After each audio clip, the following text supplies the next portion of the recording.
No nii, tere taas kõigile jalgpallisõpradele, pikk ette ise järele on tagasi oma 386. episoodiga 9. juuli 2026 laua taga Märten Pajunur, tere! Tere! Siim-Martti Kubenski, tere! Tervist! Ja mina Raulo Jesse.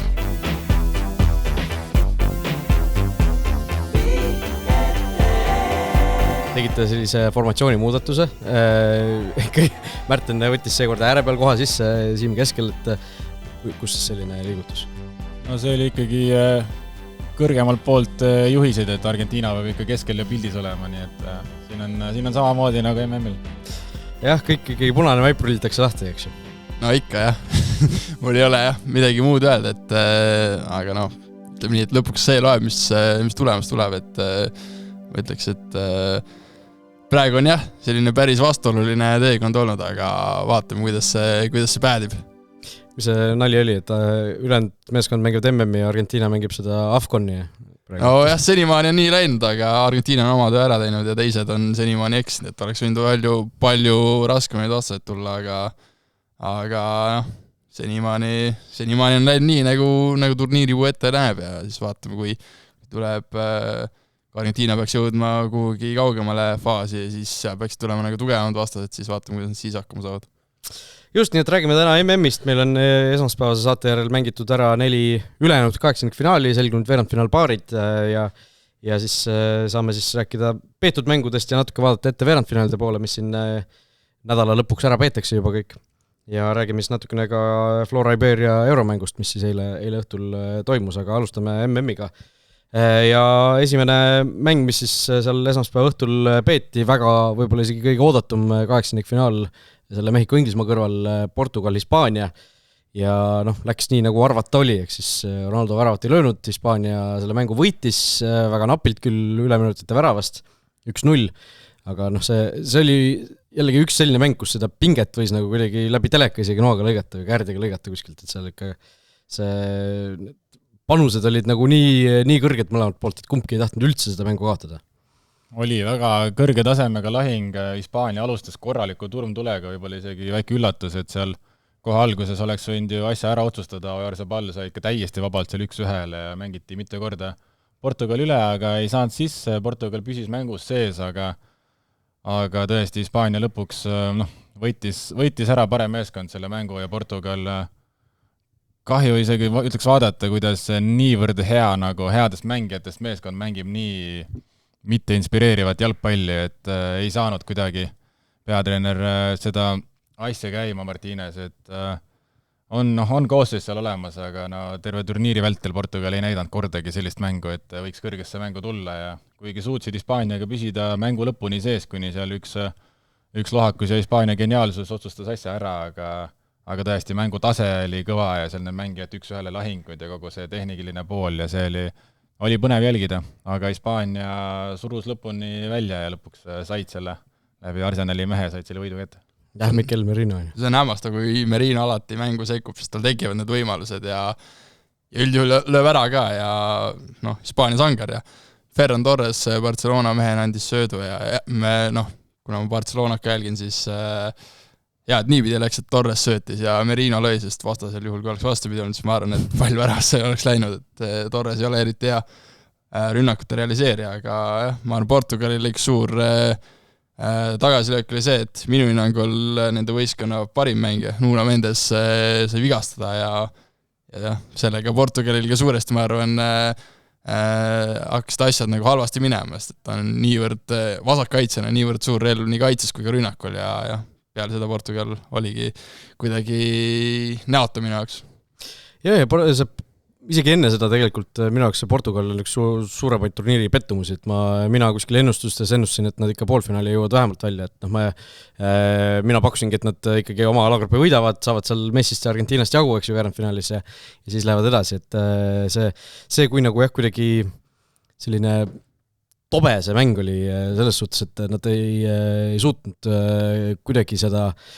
oma maailmaklassi keskvälja nagu maksma panna või kuidagi ära kasutada, et see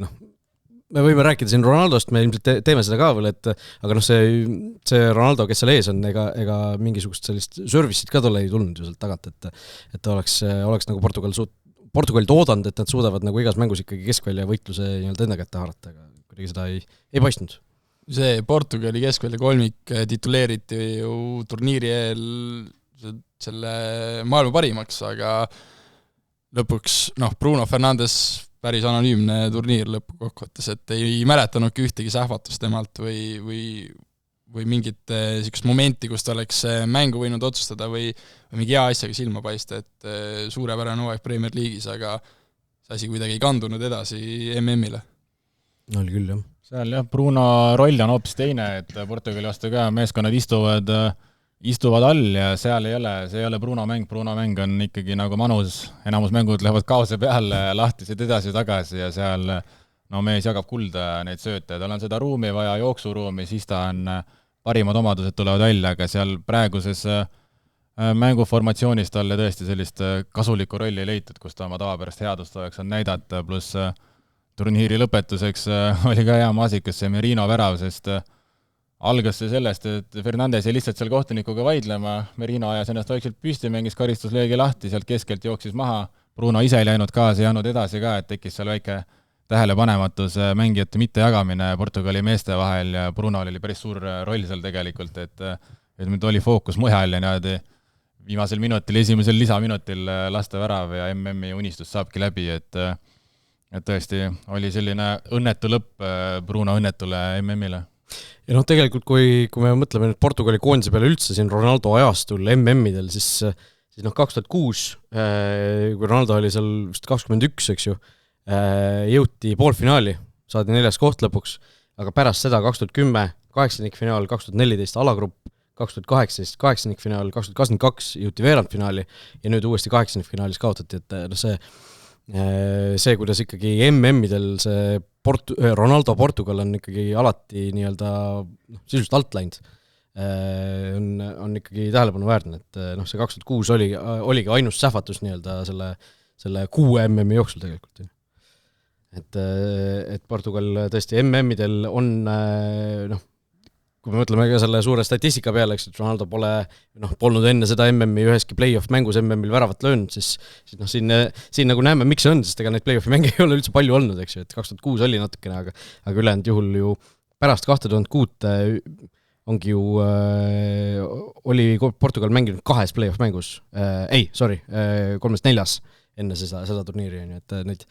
mänge ei ole üldse palju olnud ja Portugal ikkagi MM-il millegipärast ei suuda seda taset välja mängida, seevastu EM-il ju 2004 finaalis, eks ju, 2012 poolfinaalis, 2016 võideti, et seal nagu neid asju on juhtunud. Ronaldo ise ka ju rääkis, et mis see MM, et see 2016 tiitel oli ikkagi, EM-tiitel oli ikkagi kõvem saavutus, objektiivselt see, ma ei tea, kas see kõvem saavutus on, aga see on kindlasti nagu mingis mõttes samaväärne, aga natuke on see, et me võitsime, ma ei tea, Inglismaa 3. liiga, või tähendab, aga näed, keegi võitsis Premium liiga, et see Inglismaa 3. liiga on kõvem saavutus, aga mäletatakse ju ikkagi neid, kes on riigimeistriks tulnud, mitte kuskil madalamates liigades, isegi kui see liigu on võib-olla kõvem kui Premium liiga. Kui see MM-ist välja langemise järel hakkad selliseid asju ütlema, siis jääb selline tunne nagu see väga hapu tunne jääb nagu maik jääb suhu, et sa ei saa seda, mõistagi, kui sa kaotad MM-i langed välja, see oli su viimane võimalus, mõru tunne on suus, aga ma ei tea, kas tasub nüüd nii kaugele minna, et ma ikkagi ütleks, et maailmameistritiitel on kõige suurem saavutus ja see oli hot take praegu ma ikkagi ütleks, et MM-tiitel on kõige suurem nagu selgelt suurem kui EM, et ja see, kui sa hakkad nagu vastupidist seal väitma, siis lihtsalt jätab sellise nagu naljaka mulje vähemalt mulle. Ma ütlen, et objektiivselt EM-tiitlit võib-olla isegi mingis mõttes ongi raskem võita, et kui me praegu vaatame seda Argentiina teekonda, eks ju, MM-i 8 või sinna veerandfinaali, et EM-il sa sellise jalutuskäiguga ilmselt ikkagi mingisugune väga hull joppamine peaks olema, et selliste vastaste vastu jõuda nagu nii kaugele. Aga ikkagi MM on MM ja EM on EM, et üks on ikkagi ülemaailmne, teine on ühe regiooni tiitel, aga ma ei tea, Märten, mis sa arvad, kas Ronaldo kui nagu teistmoodi me Ronaldot jääksime mäletama, kui ta oleks, ma ei tea, lõpetanud 5 aastat tagasi näiteks karjääri? Hea küsimus, ikkagi läbi aegade ühe parima mängijana lihtsalt, läbi aegade parim mängija Messi on nüüd tänaseks päevaks kõigil nii pika puuga eest ära läinud, aga jah, oleks selles mõttes ise ka kindlasti mõned aastad tagasi hindasin teda kõrgemalt, aga see, et ta venitab seda karjääri seal ja Araabias ja läheb oma seda 1000 väravat püüdma ja kogu hinnaga see ikkagi ka näitab ta suhtumist ja näitab, kui tähtsad tal on need saavutused, need tiitlid, need võidud, erinevad individuaalsed auhinnad, et nagu seal peale kaotusjärgselt ka, et ta ei ole kes seal tippjalgpõrders on, aga ta pole kunagi suutnud väga hästi kaotusi tunnistada ja hakkaski seal kohe rääkima, mida kõike Portugal tänu temale on võitnud ja enne teda ei võidetud midagi, et on selles mõttes tõetera ta juttudel all ka ja ei saa teda nii-öelda Portugali kuidagi kaotajana nii-öelda välja tuua, et selles mõttes on ikkagi ebareaalse karjääri teinud ja seal Haaland läheb ka nende tempos, aga on välja toodud, peab 20 aastat niimoodi taguma neid väravaid, et sinna Messi ja Ronaldo väravate tasemele jõuda, et see on ikkagi üks läbi aegade parimaid jalgpallureid ja kuigi nüüd viimased hooaeg 2, see ei ole enam see minek, aga mees on 41, see on lihtsalt ja ta suudab ikkagi veel seda karjääri nagu pikendada, võib-olla paar sammu on tagasi teinud ja MM-il ei olnud särav, ei olnud seal niisugune vedur seal Portugali ründas, aga see on natuke paratamatu, aga jah, vaatame, kuidas nüüd Portugal ilma Ronaldot edasi läheb ja kas see asi läheb kohe seal asjad korda ja saavad mängustiili käima, eks oleneb väga palju, kelle nad uueks peatreeneriks ka toovad, aga oleks Portugalil vaja niisugune lust ja niisugune lõbus ründav, väravaid lööv asi jälle üles leida, et natukene on see siin viimastel aastatel kinni jäänud ja Martínez niisugune treener, et ta on niisugune keskmikele väga hea treener, suudab tugevatega konkureerida, aga võib-olla selliste kõige tugevamate eesotsas olla, et ta ei suuda nagu oma mängustiili peale suruda või kuidagi taktikalised lahendused ei ole viimastel aastatel erinevates kohtades olnud sellised, mida on oodatud. Portugali uuest treenerist rääkides Jorge Jesus siis on väidetavalt see, kes selle tüüri üle võtab nüüd Martínezelt. Martínezest me üks saade rääkisime ka, et mees on edukalt suutnud nii-öelda tulda lasta selle Belgia kuldse põlvkonna. Aga see tulda laskmine, MM-i 3. koht, ma ei tea, mina seda ei saaks ühegi otsa pealt tuulde laskmiseks nimetada. Ma mäletan ise, kui ma kirjutasin, ma ei tea, aastal umbes 2013, võib-olla 14 alguses, et nüüd Euroopas on tõusma suur jõud Belgia, et vaatame seal need De Bruyne, Lukakud, Benteke oli toona väga suur nimi, eks ju, ja see kõva kaitseliin seal, et sealt ikkagi oodati rohkemat kui see üks mingisugune poolfinaali jõudmine suur turniiridel, ega EM-idel nad vist isegi ei jõudnud poolfinaali kordagi. EM-il tõesti oleks ütleme, et oleks oodanud rohkem, aga nagu lugesime Portugali MM-i tulemusi siin, et see kas 3. kohani või poolfinaali MM-il jõudmine ka Belgia sugu, see ei ole nii-öelda altminek, ütleme nii, võib-olla seda kõige kuldsemat ei saanud kätte, aga suureks altminekuks ei saa ka ikkagi seda lugeda. Nad said ju Prantsusmaa käest väga napilt kaotasid seal poolfinaalis, et olid, ütleme nii, väga lähedal kõige kuldsemana. Ronaldost veel rääkides, mina tahaks natuke selle Jotile viskuda, et mees on 41-aastane, tal oli 3 väravat MM-il sel turniiril, eks ju. 2 tükki Usbekide vastu, eks ju. Mis võib-olla natukene, kestele sinusugustele messisärgi kandjatele on selline hea asi, mida kuskil nina peale visata, eks ju. Aga ikkagi tema mängustiil või tema, ütleme, positsioon sellise tipuründajana kindlasti 41-aastaselt on palju keerulisem sellist positsiooni mängida, kui näiteks Messil 39-aastaselt 2 aastat nooremana, sellist stiili nagu Messi mängib, et Messi suures plaanis ju mängib enam-vähem samasugust jalgpalli, nagu ta mängis 10 või 15 aastat tagasi, et tema see, ütleme, tema tugevused ei hääbu ajas selliselt füüsisega koos, nagu hääbuvad ilmselt Ronaldo tugevused, on ju. Et see lihtsalt mis ma selle sinu 5 aasta taguse lõpetamise küsimusega tahtsin kuhugi ka jõuda, et see, ma tahaks lihtsalt nii-öelda natukene seda Ronaldo kõiki neid vihkaid natukene nagu tagasi tõmmata, et mees on 41-aastane, ta mängib MM-il, ta mängib Portugali tipuründajana, ta lööb endiselt väravaid, mitte nii palju kui kunagi varem, aga ta lööb endiselt väravaid, et see lihtsalt selle asemel, et seda nagu miinusmärgiga võtta tema karjääris, et ta nüüd siin viimastel aastatel nii-öelda kuidagi, ma ei tea, langetasama aktsiaid, et lihtsalt see karjääri pikaajalisus või see on nagu omaette väärtus tegelikult, mida tasub hinnata, et see, kui ta nüüd 1000 väravani jõuab, varem või hiljem ta seda jõuab, kui ta nüüd, ma ei tea, 3 jalaluud korraga ei murra, et see on ka ikkagi asi, mis ei ole nagu niisama nuusata või kuidagi ja kokkuvõttes tegu on meistrite liiga ajaloo parima jalgpalluriga, noh, seal tema saavutused on selgelt ju Messist paremad näiteks, et see ei ole ikkagi päris niimoodi, et Ronaldo oli nüüd, ma ei tea, mingi aastani 2016-17 oli seal Messiga nagu võrdne võrdsega ja nüüd ta on justkui, noh, okei, Messi on nagu juurde pannud veel justkui, aga et Ronaldo ei ole nagu allapoole vajunud või noh, ta ei ole lihtsalt suutnud niimoodi juurde panna, nagu Messi on suutnud juurde panna. Et jah, lihtsalt mingisugused sellised segased mõtted selle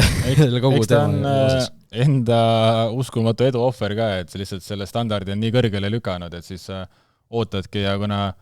teine suur konkurent on samal ajal suutnud seda hoida, isegi nüüd MM-il üks säravamaid mängijaid Messi, siis paratamatult lihtsalt need ootused Ronaldole on ka ebarealistlikud tänasel päeval, ikkagi 41 seal tipuründes ei suuda neid keskkaitseid enam füüsiliselt domineerida, eriti arvestades, kui palju tänapäeva keskkaitsed on juurde pannud ja millised elukad seal keskkaitses on, nii et selles mõttes hea point ja saan sellest hästi aru, aga Ronaldo, jah, ootame seda 1000 väravat ja kindlasti ei saa kuidagi ta karjäärile kehvasti vaadata, see on ikka täiesti ebareaalne, mida mees korraldanud on. Ma hakkasin mõtlema, et Ronaldo natuke võib ka olla oma nime ohver, et 41-aastaselt lüüa MM-il 3 väravat on tegelikult nagu selles mõttes ülikõva saavutus, aga kuna ta nimi on Ronaldo, siis võib-olla natuke pisendame seda asja, et kui me räägime näiteks Roheneeme saarte väravaist, kes tegi ju suurepäraseid mänge, 40-aastane Vozinja, jah, kõik toovad esile seda, et kuidas ta on 40-aastane ja ülivana mees, aga noh, Ronaldo aasta vanem ja lööb 3 väravat, okei, 2 tõesti Usbekistanil 1 penaltist, aga vaatamata sellele ikkagi, noh, kui sa oled juba oma eluaasta või noh, elutee 5-10, siis MM-il 3 väravat lüüa on ikkagi suur saavutus. Ja lihtsalt Ronaldo puhul ka need numbrid tahavad nagu aegalt ülekordamist või värskendamast koondise eest 233 mängu, 146 väravat ja siis nagu on inimesed, kes imestavad, et miks nagu Portugalis ei ole kellelgi mune, et öelda talle, et nüüd alustad pingilt või vahetatakse sind välja, et noh, see, mida see mees on nagu Portugali koondisest teinud,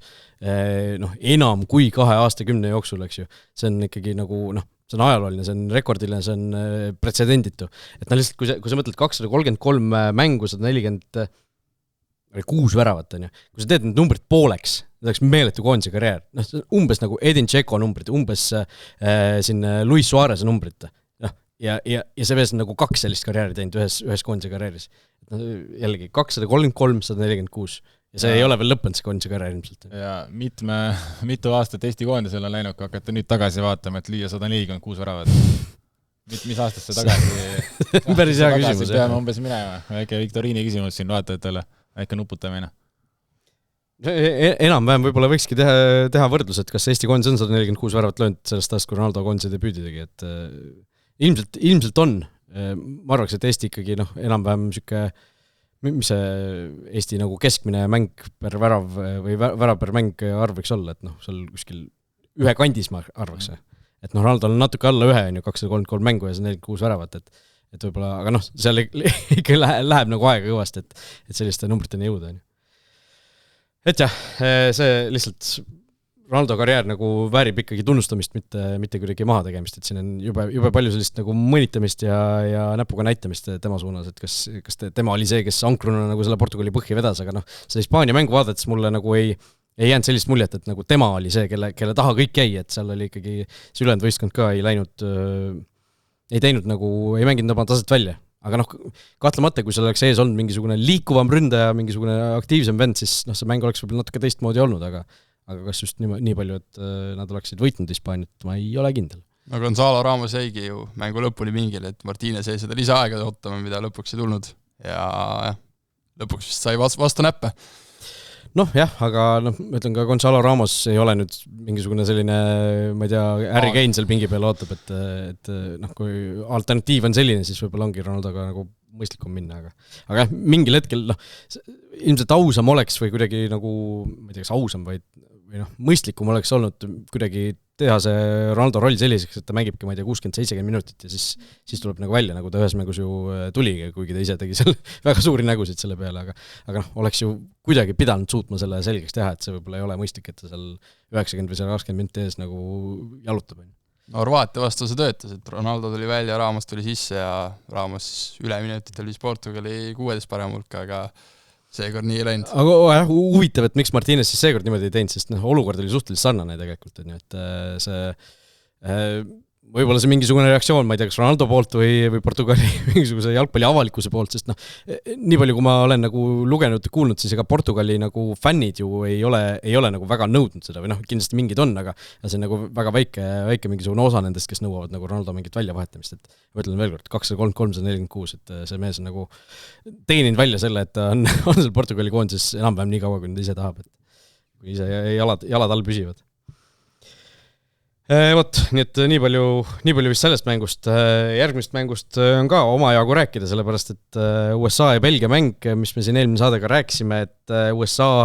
oli kerge soosik enne mängu, mis on praegu isegi nagu naljakas mõelda, arvestades seda, kuidas see mäng tegelikult läks, et Belgia ikkagi oli selgelt üle 4-1 võit ja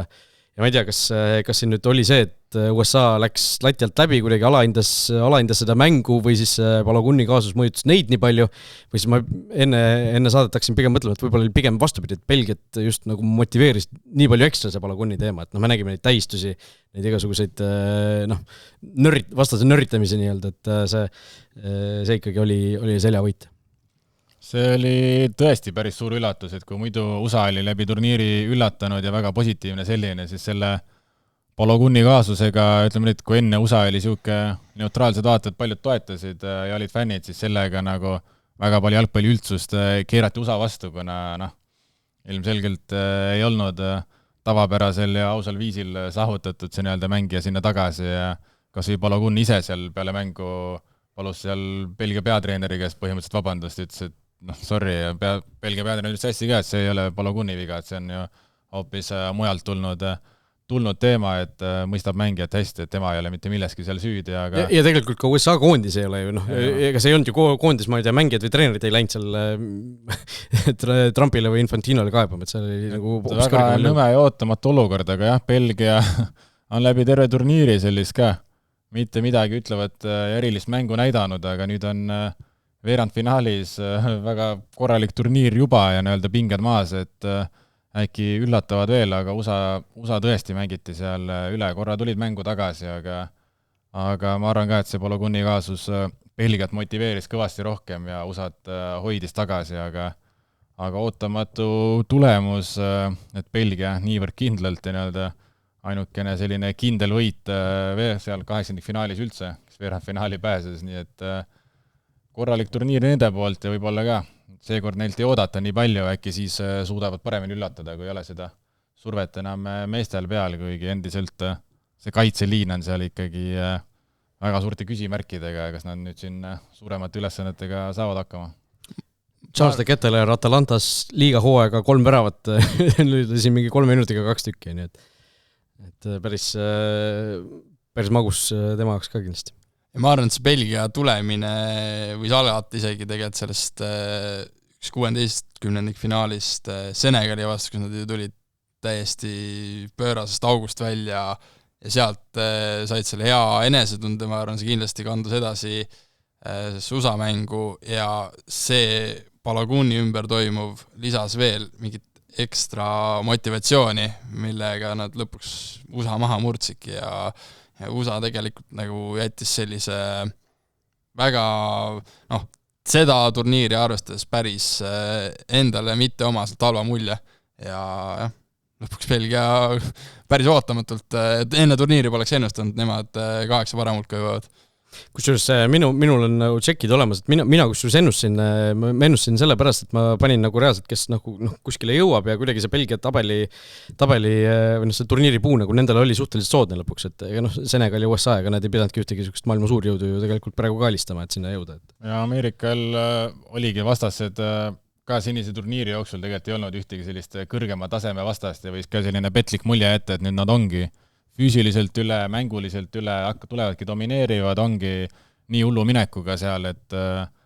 et selline tundusid, et on lihtsalt kiiremad, jaksavad rohkem joosta kui vastased, niisugune kodune turniir, et ei tea, mis eelised seal on, aga jah, Belgia lõpetas selle Ameerika jalgpalli unistuse kiiresti ja seal oli ka, vaatasin, 30 miljonit inimest oli telekate taga, et läbi aegade suurim USA siis tavajalgpalli või päris jalgpalli või tänapäeval siis soccerballi ülekanne, aga sellest ei piisanud ja USA jah, kõikide korraldajate turniir ootamatult sai läbi, kui oli oodata, et üks nendest vähemalt saab edasi, aga korraldajate pidu läbi. Kusjuures ma neid numbrid ei mäleta, mis seal oli, aga kus sa praegu ütlesid seda, et see oli 30 miljonit ja suurim nii-öelda USA koondise mäng, eks ju, mida Ameerikas vaadati, siis tegelikult mingisugune rekord püstitati ka selle Mehhiko-Inglismaaga, et see oli, ma ei tea, kas see oli siis kõige vaadatum MM-i mäng üldse USA ajaloos, midagi sellist, ega seal oli suuremad numbrid veel? Ei, sellel oli natuke madalamad, see oli kõige vaadatum inglisekeelne ülekanne jalgpallist, kus USA ei mängi. Ja see oli umbes 25 miljonit. Okay. Et USA mäng oli napilt alla, aga kõige suurem USA mitteosalusega jalgpallimäng läbi ajaloo, mida vaadatud, et ei jäänud palju maha. No ega mehhiklasi on ka ju USA-s päris palju neid, kes Mehhikole pöialt hoiavad. Aga ütleme, Belgia läheb nüüd Hispaaniaga vastamisi, eks ju, aga ma ei tea, mul küll mingisugust nagu erilist tunnet nende osas nagu siiamaani ei ole, et samamoodi, et need ei ole veel nagu väga tugeva vastase vastu testitud. Senegal testis neid, eks ju, tegelikult läksid 2-0 ette, Belgia näitas seal sisu, aga mul nagu mingit erilist perspektiivi nagu ei näe nende osas, aga ma ei tea, võib-olla see on vale mulje, Rudi Garcia ikkagi näitas enda mune ka seal, et võttis ju need kõik staarides pingil, et Brönnust ei saanudki lõpuks mängu. Et seal oli ju ikkagi päris julged koosseisu valikud, pani need noored mehed mängima ja need tegid asja. Jah, Toku samamoodi pingil ja sekkus alles vahetust, aga tundub, et Garcia on siis leidnud mingi valemi, kuidas Belgia mäng töötab, aga nagu mainisime, siis senimaani A-klassi vastased veel tulnud ei ole ja nüüd on tõeline tuleproov Hispaania vastu. Tuleb A+-klassi vastane vastu, et ikkagi üks suuremaid soosikuid. Aga võtame need 80-finaalid veel siin ette, meil on Argentiina-Egiptus mäng ka veel üks just kõige ägedama stsenaariumiga neid 80-finaale. Siim, kuidas pulss, vererõhk ja asjad selle mängu jooksul siis üles-alla käisid? No ma ütlen ausalt, kui oli mingi 20 minutit veel mängida, siis ma juba vaikselt hakkasin leppima sellega, et kui Ronaldo MM-karjäär lõppes päev varem, siis nüüd lõppeb ka Messi oma, aga ma ei tea, kuidas nad selle võidu lõpuks välja imesid, aga kuidagi nad imesid ja no too hetk oli selline tunne, et isegi võtame selle lisaaja vastu, aga kuidagi üle minutitel suudeti see kolmas ka ära lüüa ja siis Argentiina väga selline ebalevalt, aga tähtis on see, et nad on edasi kuidagi ja 8 parem hulgas. Et äkki see oli nüüd viimane äratuskell, mis paneb neid paremini mängima, kuigi ma pigem nagu kahtlen selles. Mina tegin sellisest klassikalist, hate-watchi, põlguspiilumist või viha vaatamist muidugi Argentiinale ja ma olin ikka väga elevil, kui see seis 2-0 oli. Ma olin väga vihane, kui see värav ära võeti seal. Aga ikkagi Argentiina sisu tuleb nagu sellest tunnustada, et nad suutsid sealt välja vedada, aga ma nagu rohkem isegi vaataks egiptlaste ossa, kes ikkagi väsisid päris ära seal lõpus ja kuidagi andsid selle mängu käest ära ja siis nagu kaotsid täielikult pea ka seal, et see peatreener ju läks täitsa segoks seal, ja kui me vaatame neid olukordi, mina isegi Argentiina suure heiteri pilguga, siis see värav, mis egiptlastel see 2-0 värav, mis tühistati, kurat, see oli õige otsus, tegelikult ikkagi, seal oli viga ja mis vahet seal on, see oli teisel pool väljakut, see oli ikkagi selle sama rünnaku faas, sellepärast, et sealt saadi pall kätte ja viidi edasi, löödi värav, et see ei olnud nagu see, et see oleks vahepeal mingisugune söödud veel tagasi käinud, midagi sellist, et see oli ikkagi otseselt nii-öelda 5 rünnakuni või 5 väravani. Mul umbes samasugused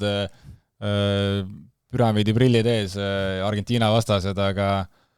ma ka ikkagi saad eemalt ja objektiivselt vaadata, et kujutan ette Egiptus, ise oled seal asjas sees, see tundubki sellel hetkel võib-olla selline, aga tõesti see 2-0 värav oli imeline värav ja eile ka sõbraga arutasin, ütlesin, et võib-olla sellised rünnakud, nagu ütleme, et kui saavad palli kätte ja seal juba mees läheb soolosse või teeb vastasel jalga vahelt, siis see peaks tühistama nagu see peaks olukorra jälle nulli lükkama, et olukord hakkab pihta, et seal nurgalipu juures seal astutakse,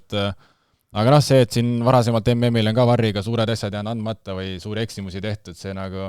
ei õigusta seda, et oleks võinud siis seal ka äkki andmata ette, et nii-öelda pehme viga, aga siis samas pärast nõuavad seda, kui seal koha peal Salah jalalaba äärt keegi puutus, et seal jäi penalti andmata, et see nii väga, kui tahaks seda, seal polnud penalti lõhnagi ja see, mis seal teisel pool kasti ääres oli samal ajal, seal natukene särgist tõmmati või seal rebiti, lõpuks nägin seda klippi ka, mängus keelduti seda kordusest näitamast, millest suurem jama tekkis, aga no seal ei olnud ka midagi, seal Egiptuse mees ise läks sukelduma, et tõesti lihtsalt väsisid ära ja see Argentiina surve lõpuks tasus ära, et Egiptuse keskkaitses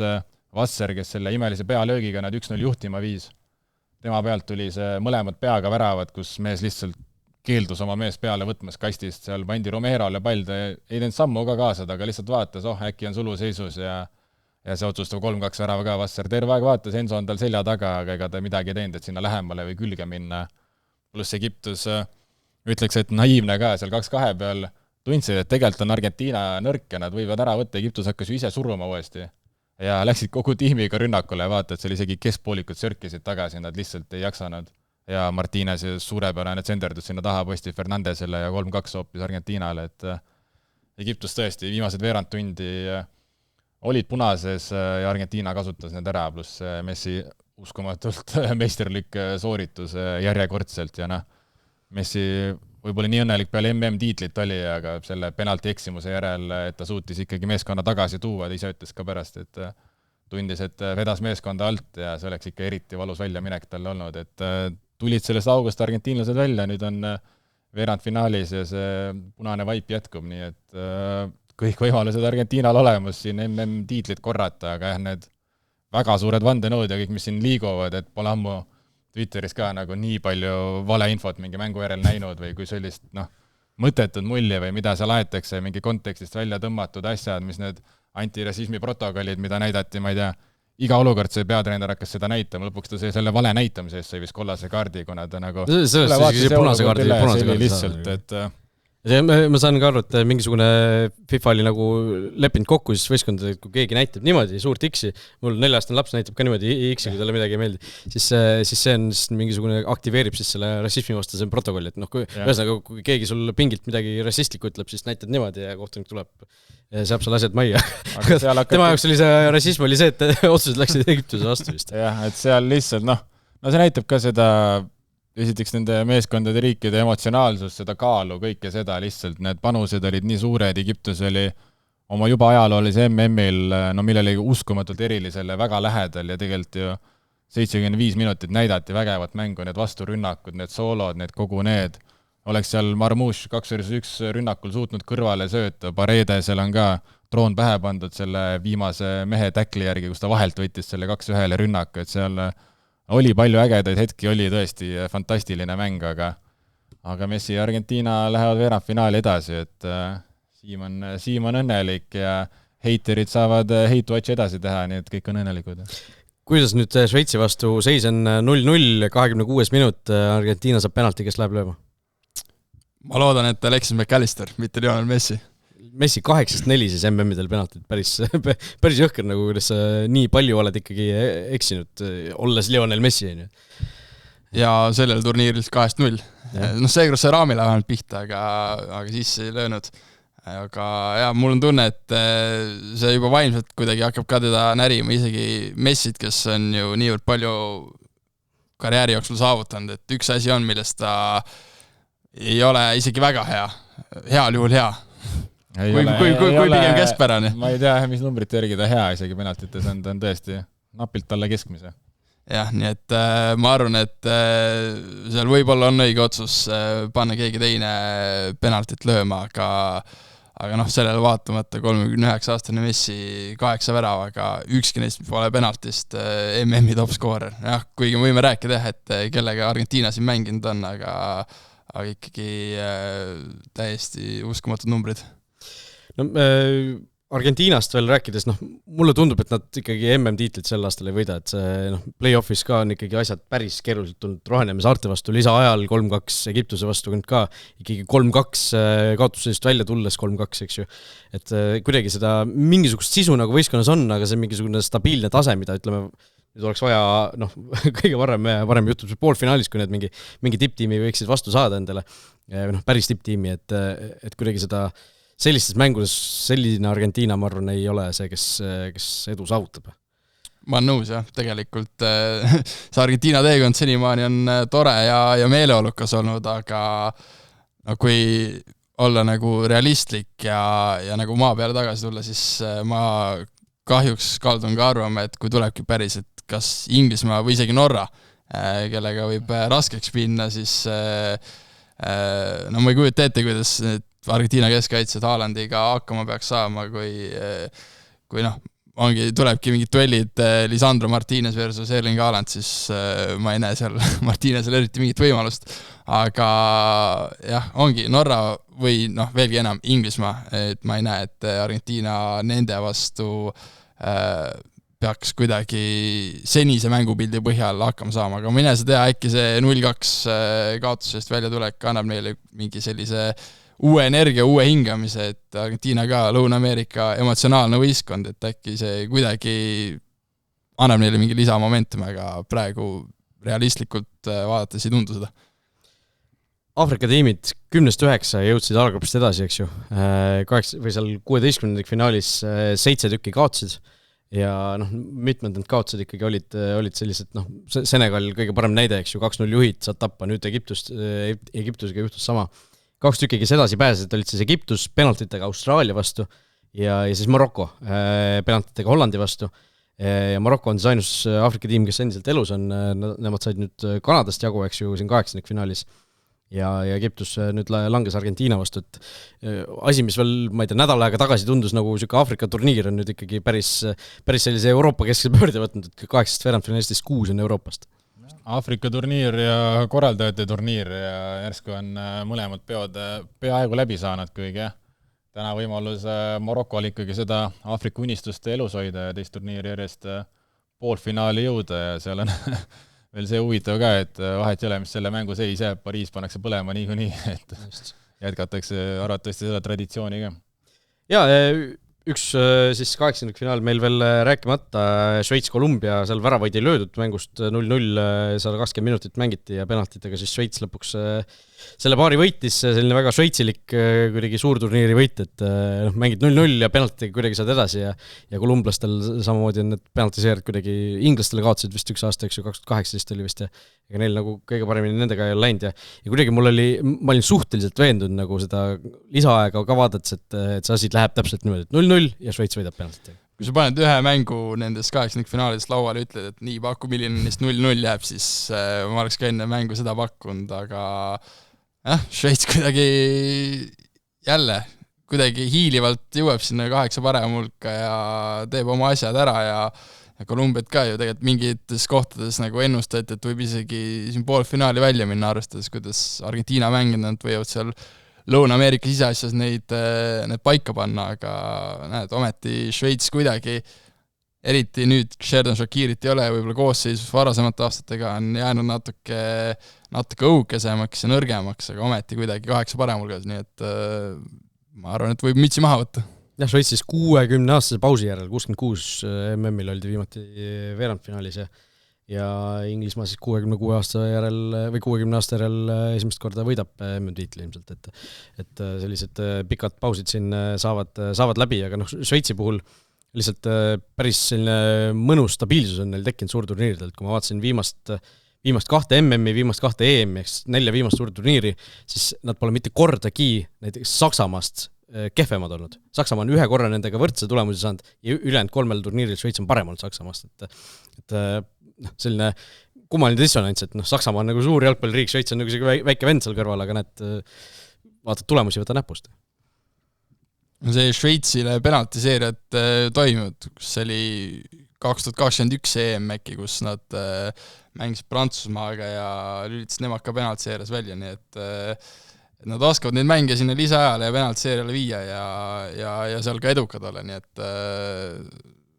ütleme nii, et Argentiinal ka nüüd veerandfinaali vaadates kindlasti tasub, kui neil ka penalti Quinn Martínez väravas, siis tasub ettevaatlik olla.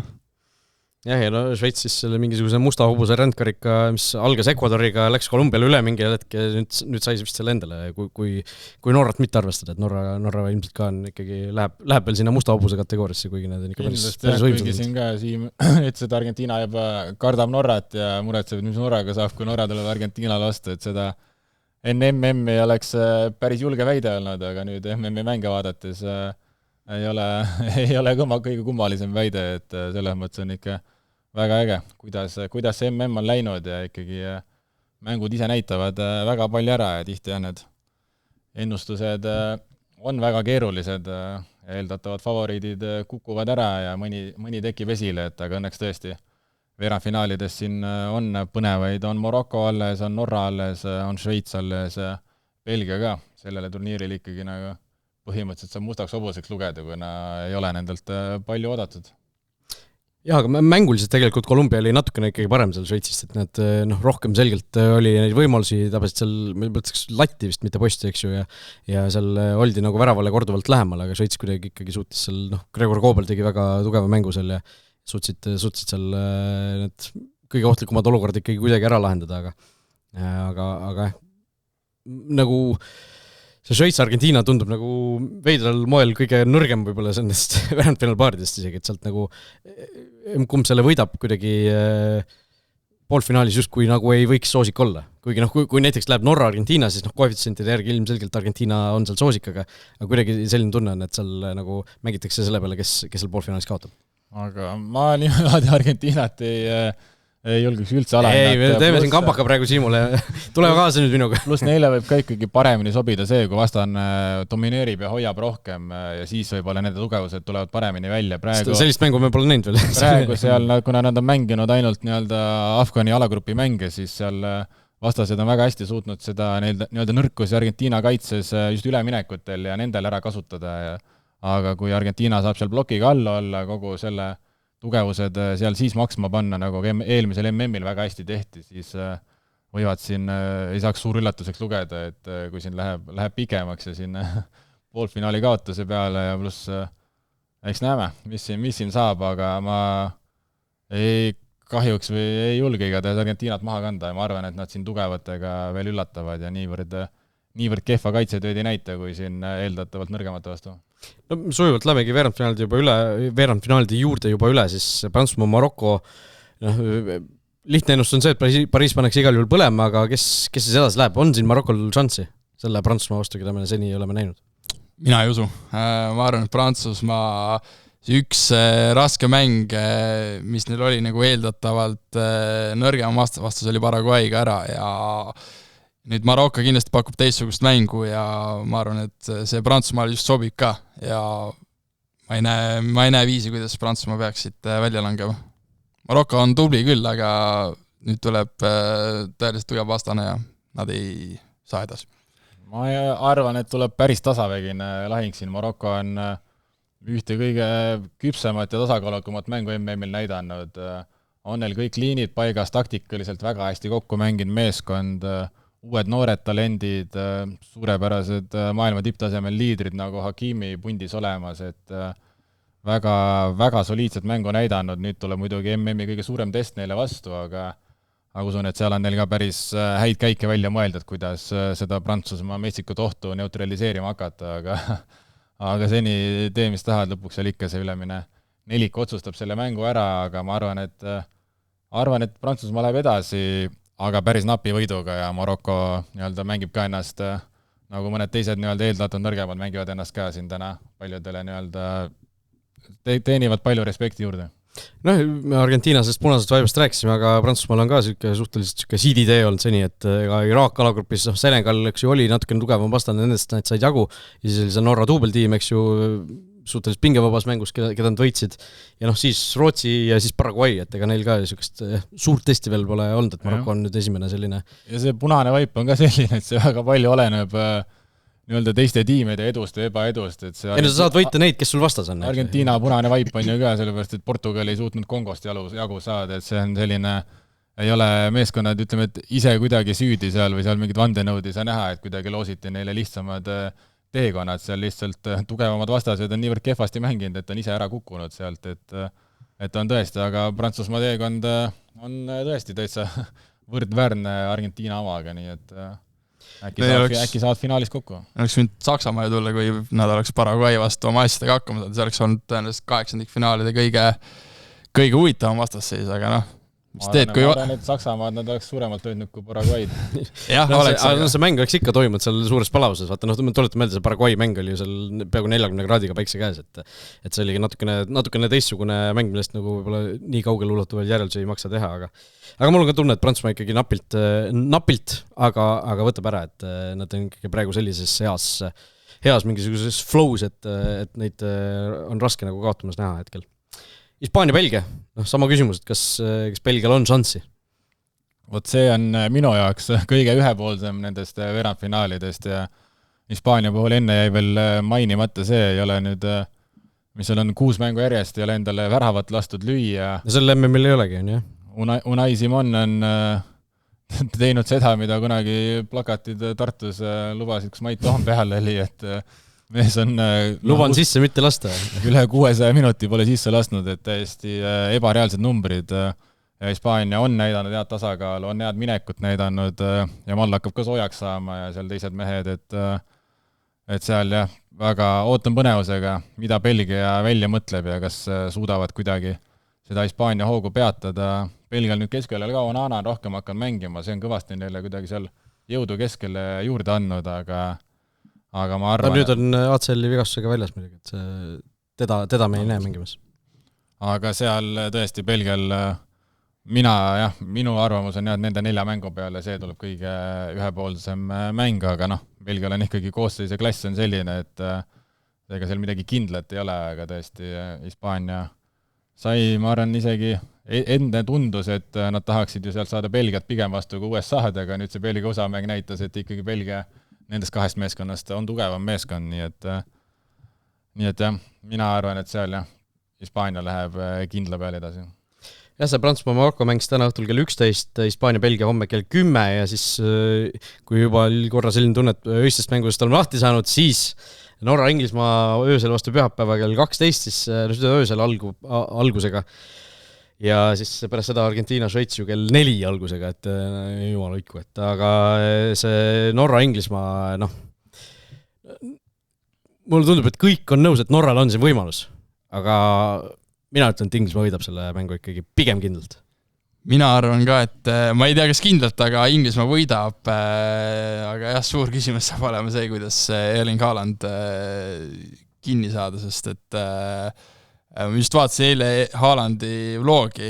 tema YouTube'i kanalilt, kus ta rääkis, või kus mitte isegi tema, vaid kus Brasiilia legendid Cafu ja Ronaldo Nazario siis rääkisid tema sellest värava löömise ninast, et ta tegelikult ju justkui ei tee mingid selles mõttes mingid erilisi asju, et võtab mingi 3 venda ette, siis paneb kuhugi alla nurka, et see Brasiilia, teine värav Brasiiliale, see oli selline mõnes mõttes mitte haalandlik värav, et oli kastist väljas, vajutas siin alla nurka, mäng tehtud, aga see, kuidas ta nagu tegelikult täiesti nullist suudab mingid olukordi välja võluda, on kindlasti väga suur ohukoht Inglismaale ja saab olema huvitav näha, kuidas inglased seda Haalandit suudavad neutraliseerida. No siin on räägitud, Dan Burn tegelikult Inglismaal Premier League'is on temaga väga hästi hakkama saanud, et üks mees, kellele Haaland ka peab alt üles vaatama, et äkki Tuchel paneb siis selle mehe põhikoosseisu. Ega teised Inglismaa keskkaitsjad seal ka füüsiliselt nõrgad mehed ei ole, et ja on kõik saanud kõvasti proovida Haalandi vastu, aga mulle meeldis Norra-Inglismaa mängus oli selline fakt ka, et Norra parimad mängijad mängivad Inglismaa parimad mängijad ei mängi Inglismaal. Mängivad Norras. Bellingham ja Kane mängivad teistes liigades, et päris ka huvitav selline, kui Haaland ja Ødegaard ja seal mõned superstaarid Norral just mängivad Inglismaa liigas, et selline ootamatu fakt siis võib-olla mõnevõrra, aga Inglismaa füüsiliselt kindlasti on üle, said sealt Mehhiko mägedest Mordorist ka tulema hea tulemusega, hea emotsiooniga, et tulevad favoriiti nende peale, aga lisaks Haalandile on ikkagi Norras mitu meest seal, kas või viimane mäng Oskar Boob ja Schelderup tulid poole ajal peale ja nad tegid uskumatut mängu tegid, et sellised talendid võivad ka ikkagi seal Norral seda mängu tegema hakata või Nussa seal 1-1 teeb meisterlikult midagi ära, et seal neid käike, mida Inglismaa peab kinni panema, on kõvasti, aga huvitav jah, mis stiiliga seal peale tullakse. Brasiilia tahtis, et Norra ise las valdavad seal palli, aga Norra oli väga taktikaliselt nii-öelda, et tagasihoidlik ja rahulikult hoidsid seal taga, ei teinud oma liine lahti, ei avanud ennast üleminekuteks Brasiiliale, aga nüüd Inglismaaga tuleb hoopis teistsuguse iseloomuga mäng. Martin Inglis võtab seal rohkem mängu oma kätte, Norra pigem on kaitsvasrollis, aga tuleb üks põnev lahing ja Vikingitelt ikka täiesti ebareaalne turniir. No üks asi on see, me räägime Haaland versus Inglismaa kaitsed, aga teisel pool platsi on Kane versus Ajer ja Hegemann, et see on ikkagi, mul tundub natuke isegi veel ebavõrdsem vastasseis, et ma lihtsalt sellesse Norra kaitsemängu mul ei ole nagu inglaste vastu erilist usku, et ma, seal on võib-olla mingisugust sükst lootusrikaste roosade prillidega vaatamist, aga mulle tundub küll, et Inglismaa ikkagi võiks siin olla ütleme, soosiks selgele võidule, et ma ei tea, ütleme 2-0 siis normaalajal, midagi sellist, et ma ütleme, Haaland ikka ühe lööb, 3-1 siis ütleme. Midagi sellist, et minu lootusarvumus on selline. Ja siis on see täitsa puhtaööne mäng Argentiina-Šveits, millest me siin omajagu juba natuke rääkisime, et mis see seis siis jääb, Martin? Ma arvan, et seal võib äratuse kella 6 panna ja hakata lisaaega vaatama. 0-0 pealt. Mul on siuke, ma ei tea, kas 0-0 pealt seal mõlemad on kaitses küsitavusi kohati näidanud, eriti Argentiina, aga jah, ma ennustasin siuke, et seal saab lisaaega näha. Ma arvan, et nüüd tuleb mäng, kus Messi väravat ei löö, et on nüüd vist 9 MM-i mängu järjest värava löönud, aga Ronaldo pange kõrvad kinni. 10 ei jää tulemata. Aga ma arvan, nüüd saab see lõpu ja kui Messi järel teine suurim väravalööja on peast ütlen Cristian Romero 2 väravaga, siis see ei ole eriti lootustandev, et Alvarez pole löönud, Lautaro Martínez siis ühele penaltist ja siis Lisandro Martínez ka, et nii et ma arvan, et see Argentiina ründemäng on niivõrd palju Messi peal ja kuna seekord ei tule, siis äkki läheb, ma ütlen isegi penaltitele ja Argentiina siis veerandfinaalide kõige nii-öelda nõrgema favoriidina saab läbi häda edasi. Ja, mul tuleb ka see Argentiina-Šveits on nagu kõige selgem veerandfinaalpaar, kus on nagu üllatus kõige tõenäolisem võib-olla, et kui üllatuseks nii-öelda selle eeldatavalt nõrgema võitu pidada, aga naljaks on mingis mõttes mõelda, et igas veerandfinaalpaaris on nagu justkui paberil selge soosika olemas, et ei ole ühtegi sükest nagu kahe tõeliselt suure duelli. Et ma arvan ka, et Šveitsil on kõige suurem võimalus, siis on Norral, siis on Marokol ja siis on Belgial, kui võtta nagu niimoodi. Okei. Nii, aga tuleme siis juttudega Eestisse ka tagasi. Meil euromängud said eile alguse, meil täna õhtustest mängudest siin pikemalt pole mõtet rääkida, kuna need on juba kohe ukse ees, aga Flora Iberia siis eile õhtul siin samas A. Le Coq Arenal mängisid. Lootused olid, ma ei saa öelda, et suured, et Flora kindlasti võidab selle mängu, aga ikkagi selline nördimus oli siis staadionilt minema jalutades, et Flora 2, Iberia 3 lõpuks. Iberia läks suhteliselt kiirelt 2-0 juhtima, Flora sai kiirelt ühe tagasi. Teisel poolel, või pärast seda 0-2 ehmatust ikkagi Flora sai oma mängu ka natukene paremini tööle, siis sai Iron Kolla punase kaardi, mis tahaks öelda ikkagi väga nagu siuke 50-50 olukord, et kas sa annad seal punase või mitte, ja hoolimata sellest, siis Flora suutis 2-2 viigistada ja Iberia siis lõpuks pärast seda suhteliselt kiirelt jällegi nurgalöögist lõi seal 3-2 ja läheb siis sõidab koju eduseisus ja ikkagi väga selge, kuskil oli vist umbes 80% soosikuna edasipääsu osas, et Flora poolt vaadates ikkagi päris kurb, et niimoodi see kodumäng nagu käest anti, et just minu jaoks eriti see, et sa tuled nagu vähemuses veel lööd 2-2 ja siis nurgalöögist lased endale ära lüüa, et ei olnud seda, et Iberia oleks hullult pressi peale pannud, surunud Flora sinna boksi keeles nööridele ja siis saanud kuskilt selle värav kätte, et see oli suhteliselt juhuslik olukord, kus see värav sündis. Mul oli ka selline tunne peale mängu, et tegelikult arvestades asjaolusid Flora oleks võinud, nagu Kreida ütles, oleks võinud palju hullemini minna, aga tegelikult jäi selline kahetsus hinge, et laual oli palju enamat sellest mängust, et kui sa tuled 10 mehega, lööd viigi värava ja ei suuda seda lõpuks ikkagi ära hoida, siis see paratamatult, eriti veel kui lased nurgalöögist, jätab paratamatult selle tunde, et mis oleks võinud olla. Aga selline see euromängud on, et iga väiksemgi karistus või eksimus karistatakse ära ja sellist, nagu Kreida isegi ütles mängu järel, et sellist algust kodus ei saa lubada, kus sa 20 minutiga oled, 20 minuti järel põhimõtteliselt 2 väravaga kaotusseisus ja siis pead hakkama taga ajama ja lõpuks tuligi kaotus. Ja, endal oli huvitav kogemus selle mänguga, sest esimese poole ajal teisel pool raudteed Kotka staadionil tegime trenni, mäng käis ja siin staadionilt kõvasti oli kuulda, siuksed ovatsioonid käisin, mõtlesin, et mis siin toimub, Flora taab sauna esimesel poolajal. Ja siis lõpuks saab trenn läbi ja siis küsid seal kellelgi, kuule, mis seis on, Flora 2-1 taga. Nagu rahva möll staadionilt oli hääl oli siuke, et Flora oli värava, Flora lõi 3. veel. Aga siis tuli välja, et esimesed 2 oli hoopis Gruusia fännid, väga suured ovatsioonid, mis olid väga hästi oli kuulda sinna välja. Ei teinud vahet küll, ütleme nii, detsibellid järgi, kumb tiim oleks värava löönud, et oli kõvasti ikka kuulda sinna teisel poole raudteed neid väravaid, aga jah, seal ütleme siis Gruusia tiim ikkagi kerge sellise klassi või kogemusega või kuidagi natukene tavapäraselt kõrgema tempoga sunniti Florat rohkem eksima, vaatasin ka natuke rohkem järgi, rohkem söödupraaki, selliseid täpselt natukene kõrgem tase kui koduliigas, samamoodi näeme seda ka koondise mängudes, kui tuleb see kõrgem tempo vastu või kas või premium-liigas ise mängisin, ise lähed seal tugevamate tiimidega, siis on need proovid seal midagi kiiremalt teha, aga mõnikord ei pea see tase vastu ja seal natukene oli Iberia parem, aga tõesti 10-kesi 2-2 tagasi tulla ja kohe järgmises korneris sisse lasta, et valus Flora jaoks, valus Eesti jalgpalli ja nende koefitsiendi punktide jaoks, aga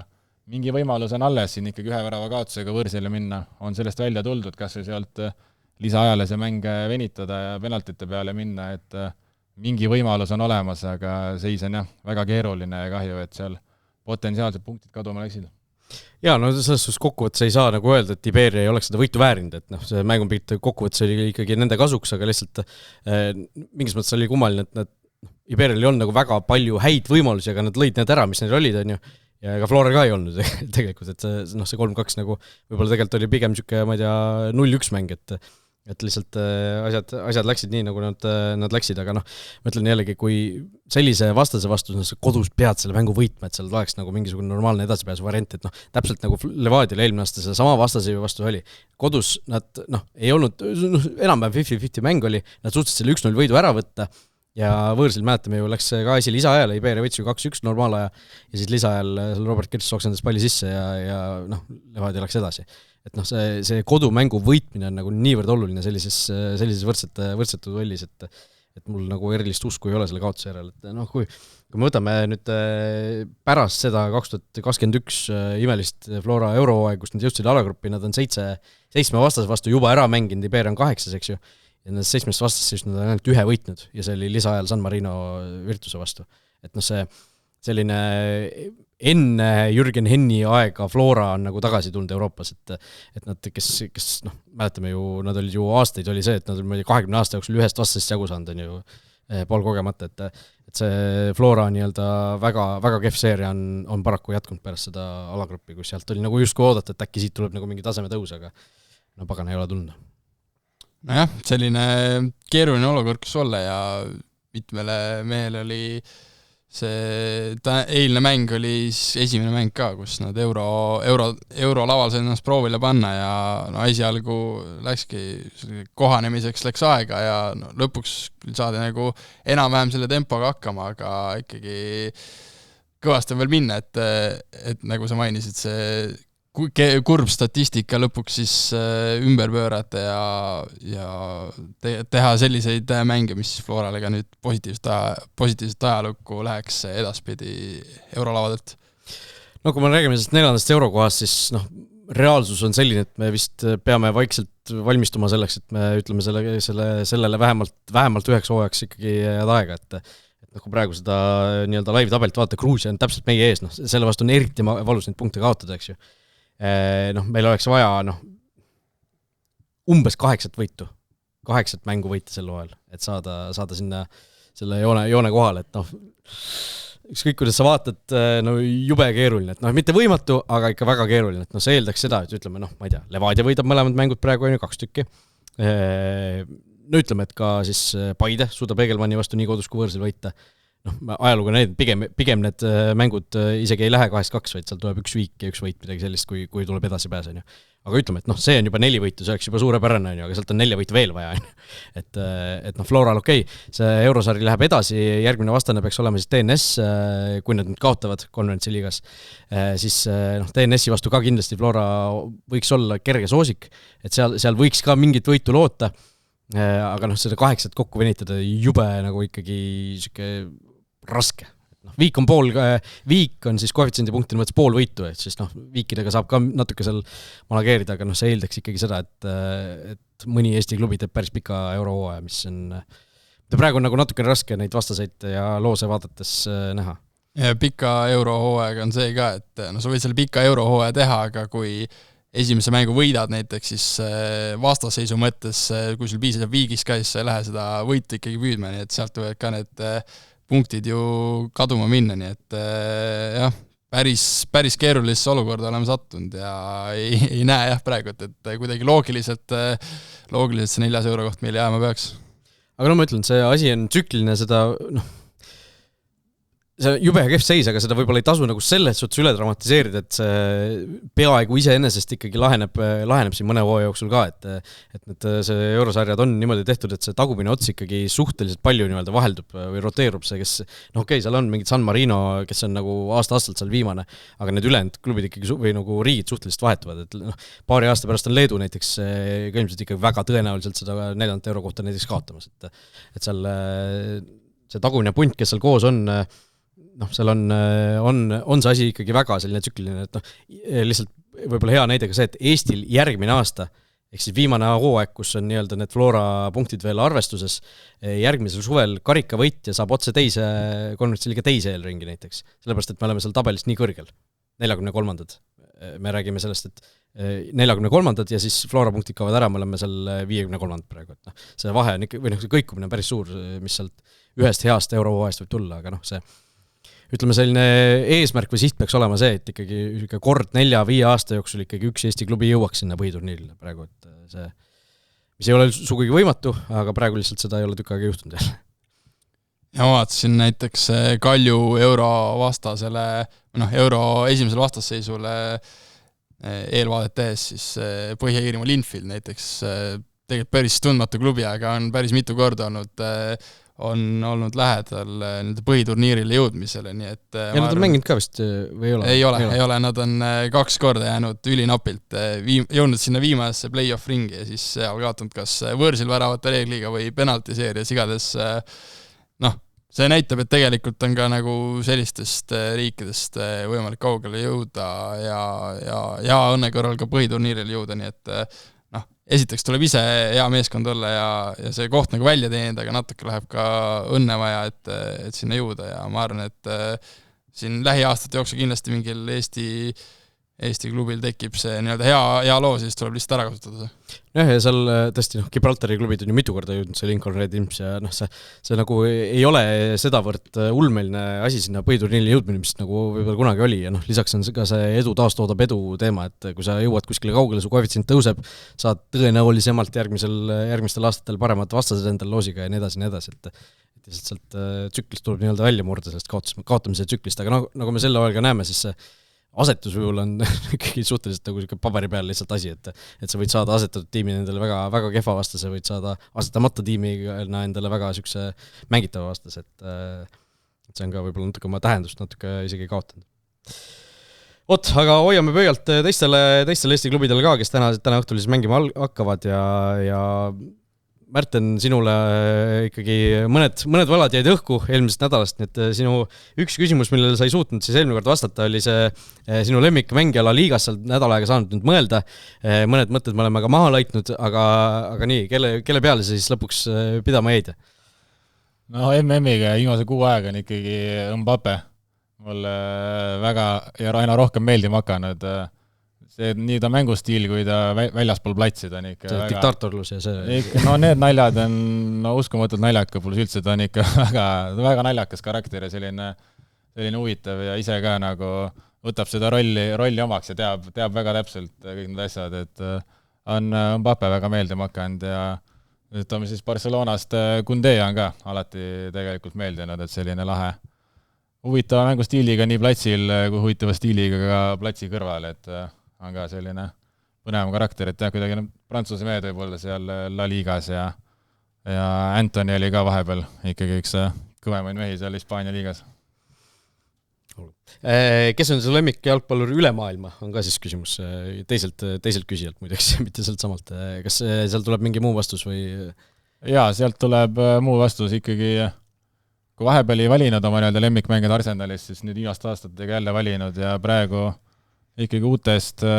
Ese ja Calafiori on kaks meest, kes ütleks, et praegu, ja Saliba ka, et võib-olla kolm lemmikmängijat üldse on siis nemad. Kelle jalkasärgid sul on? Oled sa selline särgikoguja või särgi vahetaja olnud kuidagi? Ei ole väga suur särgi vahetaja olnud, ajaga siin on erinevaid olnud. Kõige värskem jalkasärk on Larseni koondise särk, millega mängis, selle kinkis mulle. Siis on omal ajal sain 2 Klavani Kaljari särki, ühe jätsin endale, ühe kinkisin vennale. Jalgpallisärkidest eelmisel nädalal siin oli näha Robert Griffin 3. Ameerika jalgpallisärk on olemas. Ja mõned sellised lahedad särgid on ilma mängijateta, näiteks Venetsial oli üks aasta uskumatult ilus särk ja mõtlesin, et tahaks seda särki ka saada ja seal eks Arsenali särke ajaga rohkem, aga ka kõigil ei ole võib-olla nime peal ja seal kunagi üks esimese jalkasärke, mis mul oli 2002 MM-ilt ema vanemad kõigist Türgis, ma ei tea, kuidas Hassan Sassi särk toodi mulle Türgi Nike'i siuke punane särk, siis kutsuti ka Märten Sassiks seal Rapla trennis treeneri poolt või midagi sellist, et ajaga on neid särke olnud, aga mitte uskumatult palju ja väga suur vahet ja koguja pole, et kodus seina peal ühtegi pole, et pigem ripuvad ja aeg-ajalt proovin ikkagi selga panna ja kanda ja mõned NBA-särgid on ka kapis olemas. 386 saadet ja ma arvan, et Hassan Sass ikkagi sai esmakordse mainimise pikk ette saates täna, et see oli see väga sügavalt tuli see kuskilt. Aga küsimus ka Vivatbeti poolt, et milline MM-i staar jääks Kure linnastaadionil tuule ja oludega kindlasti jänni? No hetkel aastal 2026 Cristiano Ronaldo kindlasti. Et seal selle kaitse ja nende tingimustega ma arvan, et talle ei sobiks. Penalti lööks sisse erinevalt Messist, aga kui penalteid ei tule, siis ma arvan, et väravat ei lööks umbes nagu Kongo vastu oleks seal kaitses lukus. Nii et nagu öeldud, hoiame pöialt Eesti klubidele, kes siin Eurosarjas täna õhtul mängima hakkavad. Veerandfinaalid peetakse ka juba selle nädala lõpus MM-il ära, nii et esmaspäeval oleme siin tagasi, et kõike seda uuesti analüüsida. Nii et kohtume siis.